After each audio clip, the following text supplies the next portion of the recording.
আসসালামু আলাইকুম।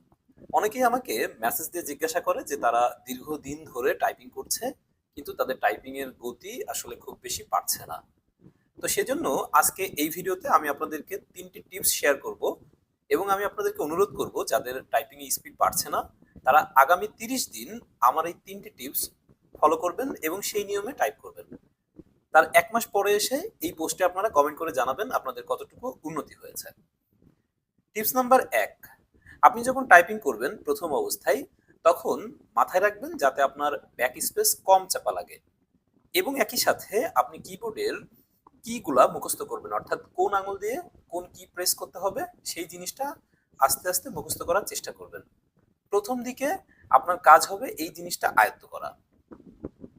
২ নাম্বার হচ্ছে আপনি চেষ্টা করবেন কিবোর্ডের দিকে না দেখে লেখার জন্য। আমাদের টাইপিং এ স্পিড না ওঠার অন্যতম একটা ভুল হচ্ছে আমরা কিবোর্ডে একবার কিবোর্ডের কিগুলোর দিকে তাকাই, আরেকবার স্ক্রিনের দিকে তাকাই। তো এই জিনিসটা আসলে অভ্যাসটা ত্যাগ করাটা খুব গুরুত্বপূর্ণ বিষয়। অর্থাৎ আপনি কিবোর্ডের দিকে হাত সেট করবেন এবং আপনি স্ক্রিনের দিকে তাকিয়ে অথবা শিটের দিকে তাকিয়ে এক নাগাড়ে টাইপ করতে থাকবেন।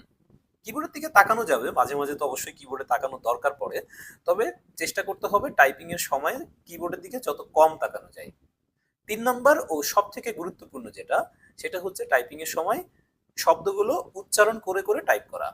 অর্থাৎ আপনি যখন কোনো একটি শব্দ লিখবেন, সেই শব্দটি উচ্চারণ করা অথবা মনে, মনে বলা যাতে করে ওই শব্দটা আপনার মাথার মধ্যে খুব ভালোভাবে কানেক্ট হয়।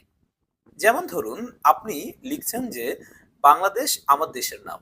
এই জিনিসটা যখন আপনি লিখবেন, তখন আপনি লেখার সময় মুখে, মুখে এভাবে উচ্চারণ করবেন, "বাংলাদেশ আমার দেশের নাম।" এই উচ্চারণ পদ্ধতিটা আপনি যদি ফলো করতে পারেন, তাহলে দেখবেন আপনার ব্যাক স্পেস চাপার মাত্রাটা অনেক বেশি কমে যাবে। তো এই ৩ টা পদ্ধতি আপনি আগামী ৩০ দিন চর্চা করে দেখুন। তারপরে এই ভিডিওটি শেষে কমেন্ট করবেন যে আপনার একটু হলেও উন্নতি হয়েছে কিনা।